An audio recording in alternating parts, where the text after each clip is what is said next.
অমৃত মহোৎসৱ মানে কি তাত অমৃত খুৱাব নেকি? নমস্কাৰ বন্ধু বান্ধৱীসকল, আজি হৈছে স্বাধীনতা দিৱস। আজি সমগ্ৰ দেশে উলহ মালহেৰে উদযাপন কৰিব স্বাধীনতা দিৱস।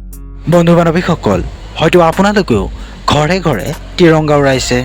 আমাৰ দেশখন ৭৫ বছৰ সম্পূৰ্ণ হোৱাৰ বাবে আজাদী কা অমৃত মহোৎসৱ কাৰ্যসূচীৰ লগত সংগতি ৰাখি ঘৰে ঘৰে তিৰংগা উৰুৱাৰ কাৰ্যসূচী আগবঢ়ালে। কিন্তু বন্ধু বান্ধৱীসকল, আজাদী কা অমৃত মহোৎসৱৰ ওপৰত অসমৰ জনপ্ৰিয় গায়ক যুৱ প্ৰজন্মৰ হাৰ্ট জুবিন গাৰ্গক প্ৰশ্ন কৰাত তেওঁ কয় যে অমৃত মহোৎসৱ মানে কি, তাত মানে কি অমৃত খুৱাব নেকি? মোৰ ইমান আইডিয়া নাই, মই এইবোৰ খবৰ নাৰাখোঁ।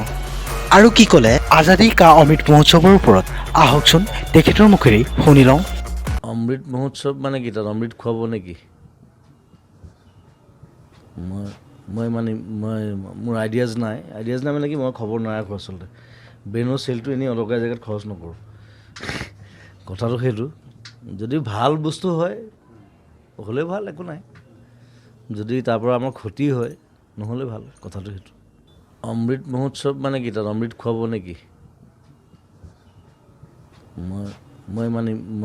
মোৰ আইডিয়াজ নাই মানে কি মই খবৰ নাৰাখোঁ। আচলতে ব্ৰেইনৰ চেলটো এনেই অদৰকাৰী জেগাত খৰচ নকৰোঁ।